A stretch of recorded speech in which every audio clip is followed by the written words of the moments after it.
2026, I promise you, Congress government பாண்டிச்சேரியில வருது.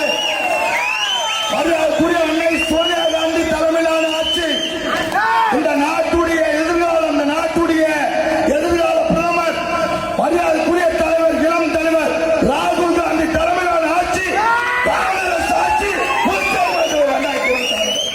இதை யாராலும் தடுக்க முடியாது. யாரும் பயப்பட தேவையில்லை. ஏழை மக்களை பாதுகாப்பதற்கு காங்கிரஸ் பேரியக்கமும் இங்க இருக்கக்கூடிய தலைவர்களும் நிச்சயமாக இருப்பார்கள். உங்களோடு இருப்பார்கள், தோளோடு தோளோடு இருப்பார்கள், உங்களை பாதுகாக்க இருப்பார்கள். என்னுடைய அண்ணன்களை, என்னுடைய தம்பிகளை, என்னுடைய அண்ணன் தம்பிகளை, தங்கைகளை, பெரியோர்களை பாதுகாக்க காங்கிரஸ் பேரியக்கம் இருக்கிறது என்பதை பணியோடு தெரிவித்த கடமைப்பட்டிருந்த. அதனால தம்பிகளை, தினேஷ் போல வெளியே வா, வெளியே வா, நாங்க இருக்கிறோம், வெளியே வா. காங்கிரஸ் பேரியக்கத்துடைய கொடிய கை சின்னத்தை இங்க நிலைநாட்டு, நாங்க பார்த்துக்கிறோம்.